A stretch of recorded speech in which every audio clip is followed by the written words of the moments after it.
This how to 1 minute will show you how to fix Wordpress Fatal Error Call to undefined function reset URL issue.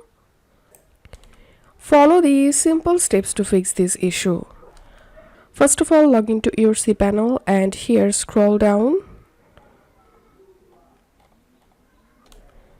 Under software section, you will get select PHP version. So click on that. So if you're having this issue, you have to change your current PHP version.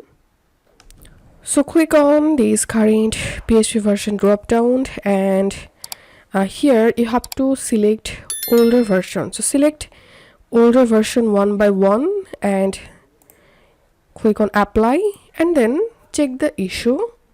So downgrading your current PHP version can solve this issue. If you find this video helpful, don't forget to subscribe how to 1 minute. See you in the next video.